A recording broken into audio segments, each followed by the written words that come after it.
Dumako na tayo dito, pusa nyo, mga DDS. Punta na tayo, punta na tayo. Ito na, NC, mag-ready ka na, Boss Mike at Koy.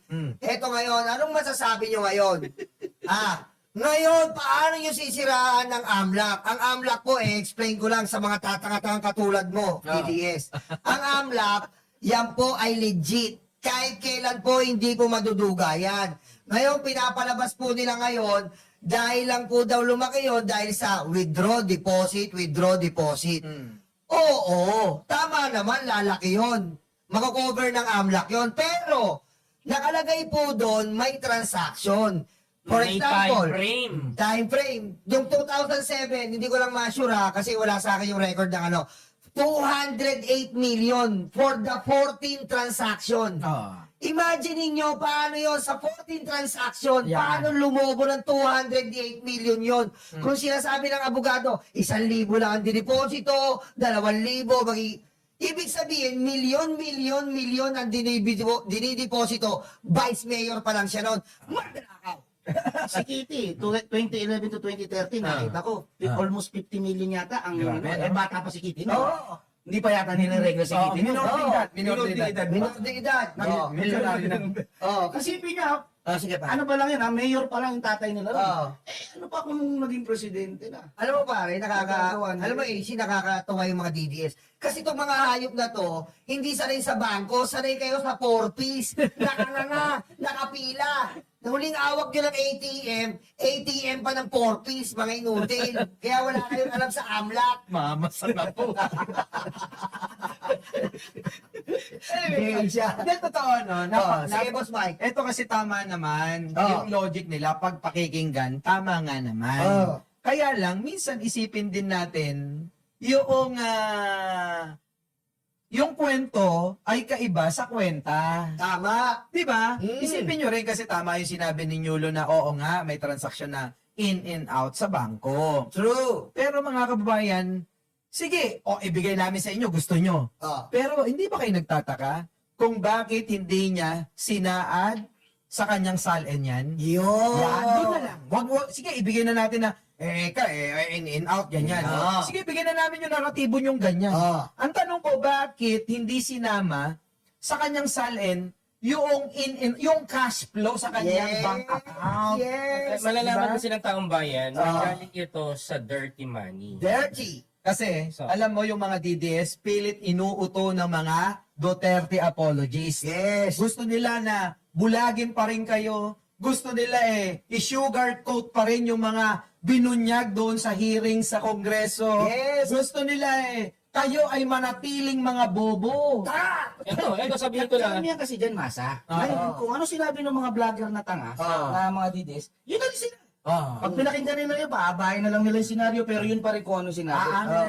Halos naman walang lahat. Alam sa AMLA yung mga karamihan ng support. Yan ang problema Kasi, alam mo, tingnan mo for example, 10 years ago, nagsalita si 2016, nagsalita si former Senator Antonio Sani Trillanes tungkol dyan sa pera ng mga Duterte. Ano sabi ni Banat Bay? Ano sabi ng mga vlogger nila? Ano sabi ng mga sumuporta sa kanila?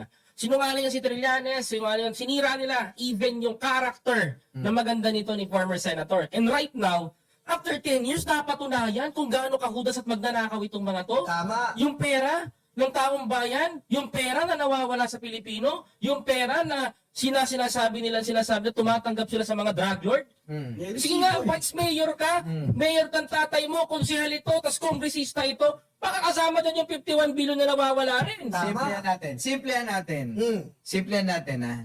Ibig sabihin, yung pinaglalaban ni Senator Trillanes mula noon hanggang ngayon, 10 taon na. 10 taon na nakakaraan, puro katotohanan. Na binulag kayo, ito yung magandang example Basta hugot, na binulag kayo ng kampo at kulto ni Duterte para kayo ay mapaniwala sa mga naratibo na pambabaliktad. Yung matinong tao, sinira nila. Yung matinong tao na nagpapakita ng katotohanan at lumalaban para sa katotohanan, yun po yung pinasama nila. Tama. Pero ang katotohanan ay hindi huyan. Hindi huyan na magtatagal at mabubunyag yan. Tulad yun, nabunyag. Kahit pa sabihin natin 10 taon yan. Sa politika, mabilis lang yan. Ngayon, siguro naman alam na natin ang katotohanan. Baka naman pwede nang magbago ang isip natin. Kaya nga ho yung mga yung mga pinapanood yung mga vlogger sa DDS, alam nyo, nandiyan na lang yan eh. Para ano? Ito. Para sa bayad sa kanila eh. Tama ba, AC? Tsaka, Oo. kasi ang nangyayari, boss palusot, laban sa resibo. Ang ginagawa nila, puro palusot na lang. Ang nilalabas ngayon ni former Senator Trillanes is resibo. Eto no, ba't di pa kayo maniniwala? Eh, yung mga vlogger nila, puro, hindi, ganito, ganyan, puro palusot, puro paliwanag Oh, lang. bigyan tayo sample, gusto mo? Oh. Sige, ngayon, Kuya Park, magmura ka. Utang ina mo ka, magmura ka ngayon sa amin ngayon. Murahin mo kami lahat ngayon. Murahin mo tong Bengador ngayon. May pagmurahan ako sa harapan. Nahamong kita debate tayong dalawa. Patunayan mo na si Sara Duterte. Patunayan mo sa Duterte na malinis. May awatin natin Ha? yan. Sino ba yan? Sino ba yan, pre? Yung nagmumura sa ano, minumura tayo. Sino Bengador yun? daw. Sino yun? Sino yun? Yung Kuya Park ang pangalan. Ay, bobo yun! Oh, ngayon hinahamon kita. Bobo yun! Puta pinapatuloy Ngayon, mo! Bobo yun! ngayon, malalaman mo. Hindi lang kayo ang kaya Bobo magmura. Chismis versus resibo. Ito nga boss eh. Minumura tayo ng mga yan. Kung saan sa social media dinadarag tayo. Ano, akala nyo sa amin, kahit nandito kami, di namin kayo magmura, kaya naman kayo murahin. Eh, bobo nga Sabi yun. ko nga sa inyo, kayo ba nga naniniwala? Ikaw, lalo ka na. Sino yan? Party na habang Bobo yan! Bobo ka! Bobo yan man Oo, yung sa amin! Buong ko lang sa inyo, tapos ka lang. Ayaw nyo. chismis lang Hindi, alam mo. hindi. Alam ko, totoo yan. Pagkakataon din natin, tayo pare pamukha sa kanila eh. Kasi hindi, kung murahin nyo kami, sinasabi namin yung totoo, sinasabi namin sabihin ka doon yung totoo, galit na galit kayo. Minumura nyo kami sa bawat rally ninyo. Sinusumpaan nyo kami, di ba? Oo. O ngayon, kami naman magsasalita. Yung sinabi ko sa iyo na yun, totoo yun. Ibig sabihin, apektado sila sa mga banat nating napakasimple. Alam mo, sabi nga nila, Sige, pamatay niya, mali ito eh. Nakatanggap ko na naman ang mali. sabi ko, si Sani Trillanes, si Luistro, yung mga Bengador, mga si Raulo, mga putang, ginaganagan tayo. Binabanatan tayo gano'n. Oh, isang pitik lang sinabi ko sa iyo, magwawala ka na naman mamaya sa TikTok. Oh, ikaw! Hindi ka pa naman tanga. Sige nga, paano mo papatunayan? Yung sinasabi ni ko, ikaw, paano hindi totoo si Trillanes? Kung nag-invento si Trillanes ng figures ng bangko, hindi yung tatama sa AMLAC. Eh, ng AMLAC, yan ay group ng mga bangko, doon po nagre-report ang mga grupo ng mga bangko kapag may suspicious o kahinala. So, kung hindi totoo ang sinabi ni Trillanes, susupalpaling niya ng AMLAC, pero nasa record ng AMLAC, Inayunan ka. accurate yung date, accurate yung presyo, Yun ang- accurate yung Oh, ano? Ano mga DDS? Hindi ka 10 years eh, no? Oo, 10 years. Hindi na binitawan yung Hindi. sinabi. Kasi hindi naman magmumura si former Senator Sani Trillanes, kaya mumurahin ko itong mga to eh. Oo. For how many years yung binabo yung tao, how many years yung tinarantado sa social media yung tao, ginawa nyo sinungaling, binenta ang Pilipinas, mga buwakan ng ina nyo, may mga magsalita kayo, mga bobo. Wait lang ha, nakita niyo sa social media? Si Trillanes, ang daming naglalabas ng mga picture kasama siya. Oo. Proud na proud sila. Siyempre, kasama Kasi tayo. nga, dyan. Which is dati, wala ganun. Walang ganon. Oo. Pero ngayon, lumabas to. Oo. Tsaka ano Tsaka isipin nyo, nung habang, ano mo, di ba Boss Mike, sabi nga nun, lumapit sa atin si former senator, sabi ko, Senator, babawi kami sa inyo. Tapusin natin itong laban na to, within 1 week, lilinisin namin yan na hindi mo binenta ang West Philippine Sea. Tama. Di ba? Tinrabaho namin dito. Kasi alam namin na totoo yung sinasabi ni former senator. Dahil si Duterte talaga, yan tatay nyung nasa karton, yahat, andaan nyo to, ang totoo na may gentleman's agreement Demonyo sa China. Demonyo talaga. Kita nyo Diba? ba? Kita nyo Sabi nyo, oh my God, I hate drugs. Pero putang ina, buong pamilya tumatanggap ng kwarta sa droga. kapal ang Galing. mukha nyo. Saka Di ba nakakita kayo isama yung iba yan? Merong ebidensya. Sabi ni Digong, oh my God, I hate drugs. Puta, pinatay yung mga maliliit na mga adik. Yung mga pinagsuspechahan. Yung pala, para maganda record niya kay Sammy Uy. Kita nyo. Papalit ka kasi yung Can you picture eh. imagine? Boss, For example, Boss AC, Boss Mike, Yolo, pare. Buong Pilipinas, pinagtripan nila Oo. para lang Tama mapagtakpan, yung pinagtripan ng mapagtakpan nila yung kalokohan nila sa droga. Galing magdrama. Yes! Ay, ako minsan na rin talaga ako nag-doubt kay former Senator Trillanes. Oo. Hindi ko na ikakaila. Pero ngayon dito, napatunayan mo, napaka-very consistent talaga yung pinaglalaban niya. Hanggang dulo, nilalaban siya. Pero 10 taon, pwede ko nang kalimutan yan. Oo, pare. Pero ikaw, tinuloy-tuloy mo pa rin. Tsaka Hanggang sa pare, ito na. tsaka pare, ang bangko, hindi mo matuduga. Kahit anong ano mo dyan, hindi mo matatamper. Pag tinamper mo yan, kulong ka. Tsaka nga pala, idagdag ko lang to mga kaibigan kong kabengador. sinasabi nila bagong promote daw yung AMLAC. Kahit bago yung kahit bagong panganak yung AMLAC.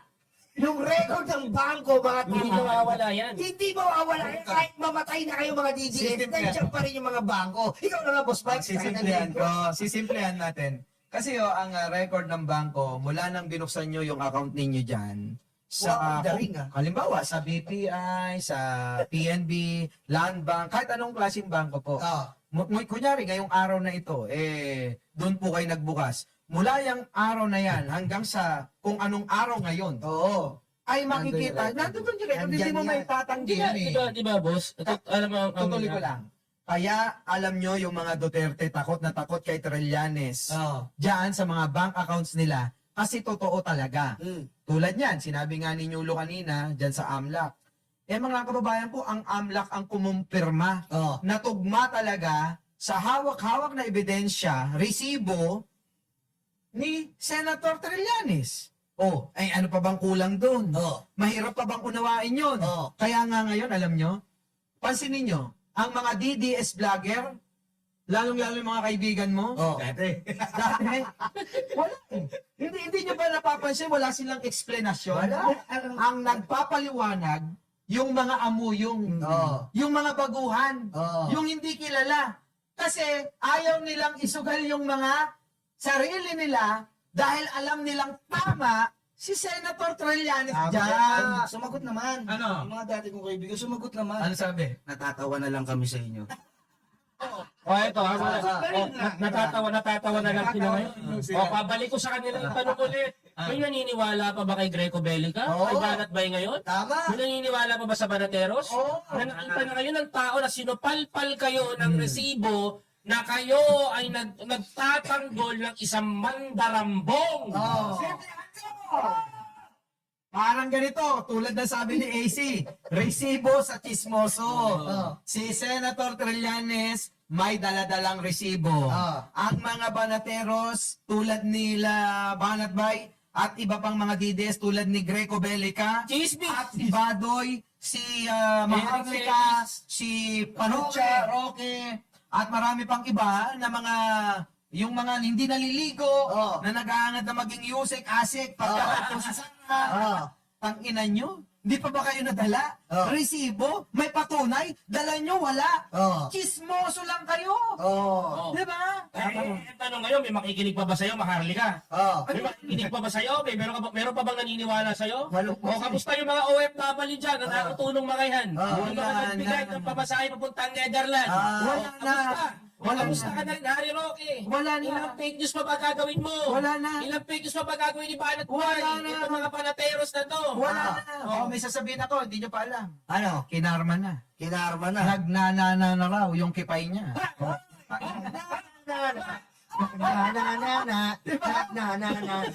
Uy, wag ka. Nasagot nila kagabi, natatawa lang sila. Walang sagot kahapon.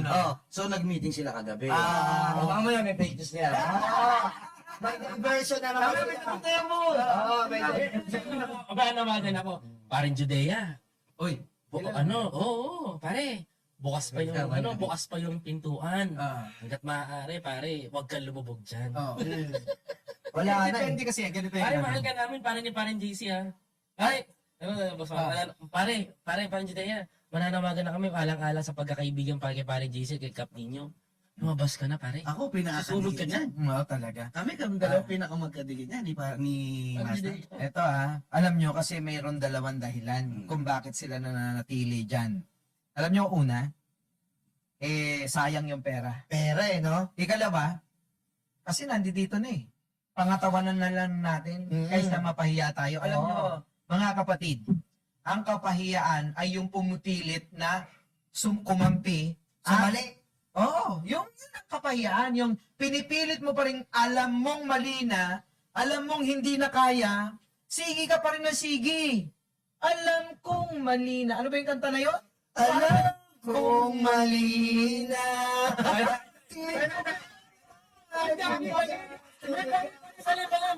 Ganun pa yun. Paano pa ganun? Close up nga. Close. Parang di ko kaya bumitaw. Master, pababa na ng pababa yung views mo. Ay, teka lang ha. Bigyan natin si AC. AC, manawagan ka sa iyong mga dating kasama na talagang para maliwanagan dahil si AC po tanggap namin. Hindi namin siya inusgaan. Niyaka po namin siya dahil nakakatuwa po na may mga taong na pumunta sa katotohanan. At saka alam mo kasi, Hindi, kasi may kita naman boss kahit YouTube lang asa mo eh. Oo. Doon kasi kita mo kahit 3,000 lang views mo, 5,000 lang views mo, may paparating ka. Oo. Kahit wala kang in-expect na monthly sa YouTube mo, may paparating ka monthly. Sabi ko, kung ikaw dadaan ka naman sa katotohanan, kikitain mo naman dito yun kasi marami nang naniniwala. Hindi, ako sample lang ako sample. Ako na, subaybayan ako ng mga subscriber ko from down to up. Kasi naniwala ako na may magagawa si Presidente. Naniwala ako na ito yung plano niya sa Pilipinas. Ngayon, ako ba binabayaran? Hindi. Hindi pisong tuling, wala ako natatanggap.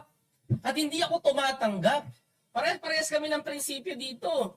Kami, hindi nyo kami katulad. Sinyulo lang. Oy, ako na lang po. Ako na naman, narinig ako.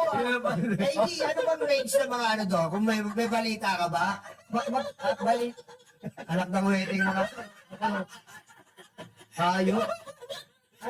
Ano bang range ng mga bigayan doon na sinasabi mong monthly? Para... Kung may bilyong ka ba naman, tapos mababa 100 dyan. Putik na. Depende sa subscriber, tsaka viewership. Mababa 100 dyan. Mababa isang Diba, may daan. labas na yan. Oo. Lalo na yung pinuno. Baka 7 digits yun. Uy, Putik talaga. hindi mo pa alam kung 1, 2, 3, 4, 5. Hindi, no? Matindi, Kaya no? nga, sabi ko nga, dalawa lang yan. Sa bayad, sa kita, ng pagsama nila dyan, o talagang paninindigan na nila dahil ayaw nilang mapahiya. Oo. Di ba? Kasi mali pa rin yun eh. Pipilit mo na alam mo nang mali, pinipilit mo pa. Parang relasyon mo. Mas may pila ng Google.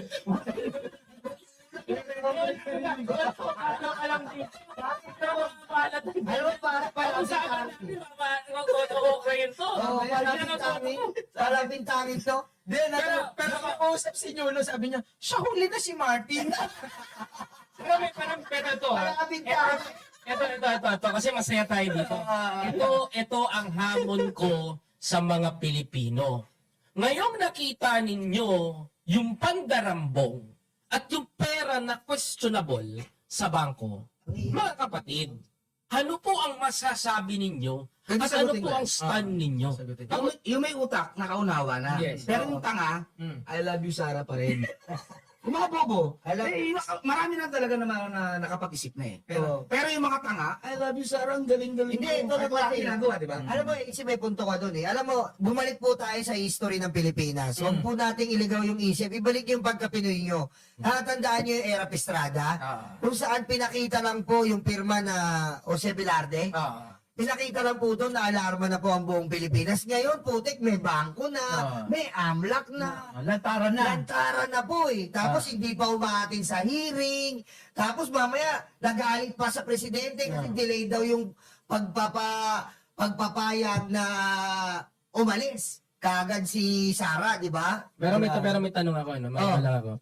Kasi yung ibang mga corrupt ngayon na politician, alam mo, diskarte na, hindi sila nagbabangko. Nag-house vault o condo vault na sila. Yung sa boss mo, ano kaya? Ano naman niya? Ako na naman po. Ako na naman ang pagkasita ka na mga. Nakita mo ba yung pinost ko? Oo. Sabi kasi, Wala. Hindi ako nag-FB. Parang hindi ba ako nag-FB na? Ipagtanggol mo naman. Tumitingin ako naman sa view sa Ito Instagram. sa live stream. Tito Martin! Tito Martin! Tito Martin! pero kasi, ipapaliwanag ko lang. Simple. Kasi maraming mga nagagalit. Kasi gano'n talaga, di ba? Sa politika, may pinapaniwalaan, merong mga sumasamba sa mga politiko.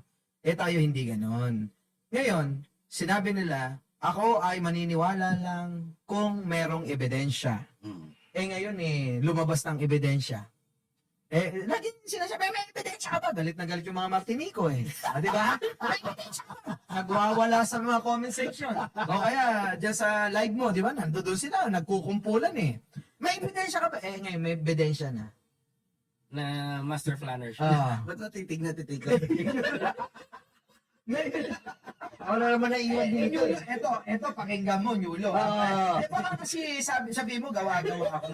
Kita mo, ako talaga po ha. Ayan, ha? Kita mo ha.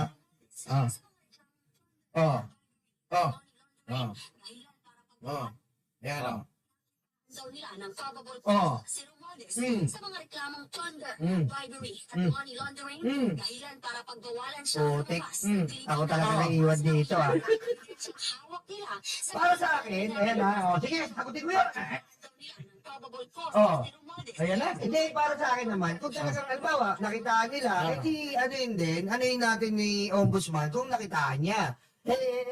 Dapat lang ha. Ang hirap, no? Hindi totoo lang ha. Sa totoo lang, boss. So, Mike, wala ha. kang tiwala kay Ombudsman? May tiwala ako kay Ombudsman. Wala kang tiwala sa Sandigan Bayan? May tiwala ako. Kaso, Kaso? eto lang ha. Yung kaso Kasi- parating na. Kasi, Ano? bakit Romualdez lang? Oh. Di ba? Ay, ayan ka na naman eh. Hindi, ang inaano ko lang, dapat may cheese, Oh. kompleto. Actually, ito. Hindi, totoo lang. Totoo lang. Ilabas natin to, yung totoo. Hindi, isang oras pa kami, huwag ka mag-seconds ko. Isang oras mo yan. Teka lang for the sake of the for the sake of the million Filipino in the Philippines, sasabihin ko to sa'yo. Oo. Mananagot at mananagot ang dapat managot. Oo. Ang mga nagnakaw sa pondo at pera ng taong bayan ay mananagot. Tama. Tanda mo to, mananagot yan. Sabi, If Ombudsman Remulla said that there is a probable cause, it means may tinatago yung mga yan. It's simple lang, sisimple na lang natin. Ito na sabihin ko mga kababayan ko, konting tiis, pag uwi ni Saldi ko, dampot lahat yung mga yan. Daputin nyo lahat yan. paano nga eh? Kasi kung matatamin si Uncle Martin, so, hindi totoo ha. Hindi totoo ha. Totoo yung sinasabi ko. Sinasabi ko yan sa live ko. Sinasabi ko yan sa live ko. Kasi, hindi pa kasi ako na ano eh. Gigil kasi ako kay Cheese eh. Doon ako gigil kasi siya nakapirma sa bayan. Ang daya mo naman. Hindi siya Kay kasi Cheese ka lang, kay Cheese ka lang galit. nahihil ako kasi kung usapang ebidensya, nakapirma sa Bicam yun eh, which is bawal eh.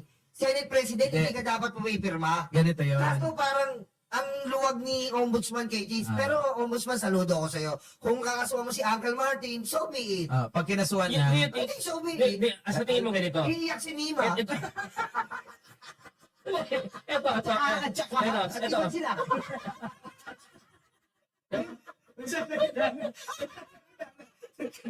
Kasi ganito ang usapan eh. Tayo, di ba? Ganito.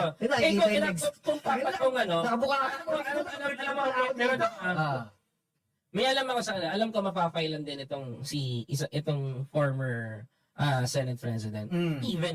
Even yung mga galamay sa baba. Oo, sila Alam ko, gusto. Actually, ayoko pangunahan si Presidente, pero gusto ko si Presidente ang magpakita eh. Because yung Presidente natin ngayon, na si President Bongbong Marcos is not a weak leader. Ito ang Presidente na hindi nangungunsinte ng tarantado at kurap. sisimplihan ko. Hindi, tsaka lang, isa lang muna ako. Alam mo, tsaka kay Ombudsman, gulatin mo na lang. Kasi medyo tayo, hirap din eh. Nung nakaraan, di ba sabi, December. Ayun ang pinupunto ko rin kay Ombudsman. December, bago magpasko, naging Pasko ng pagkabuhay. Ngayon, darating mainit, tag-init. Huwag nang ganun, Ombudsman, tama nga si Coco na huwag mong bigyan ng timeline. Gulatin na lang natin. Kita mo yung kay Tigong. Di ba? Napaka-smooth. Yung iyakan sa bandang uli na lang. Yun po ang gusto natin, Ombudsman. Actually, mangyayari yun. O yun nga, yun ang iniintay nga natin. Wala ka ba nahalata o ba't nasa ibang bansa? Sino? Ang laking sampal sa mga DDS niyan kung sakasakaling maswak, maoblo si Romualdez. Kasi yun ang laging sinasabi ng mga DDS eh. Wala, palabas. Hanggang ngayon, hanggang na, nababasa mo sa SOC, palabas lang. Yan ang sinasabi ko sa lahat. Totoo, yan ang sinasabi sa lahat. Si President Bongbong Marcos is... si President Marcos is not a weak leader. Tama. Nakita niyo yung diskarte niya? Tahimik. Alam mo, sabi ng iba, traitor si BBM. Mas matakot ka sa tahimik na tao. Deadly. Kasi yan ang master planner na nag-iisip talaga kung paano kanya huhulihin. Oo, tapos na kayo. Paano kanya tatapusin. Tapos na kayo, ako naman.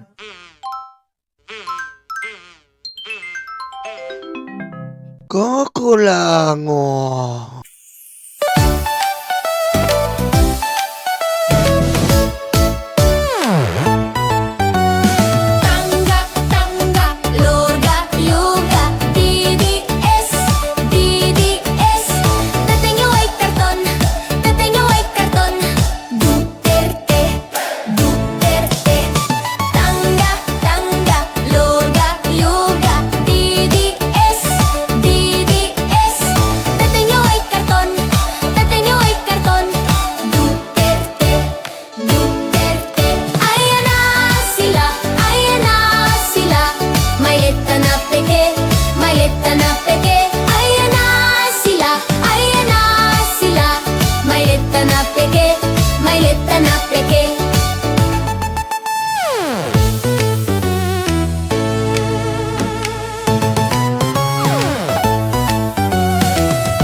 news ang DDS. Puro fake news ang DDS. Mga troll farm, mga tae. DDS, DDS. Puro fake news ang DDS.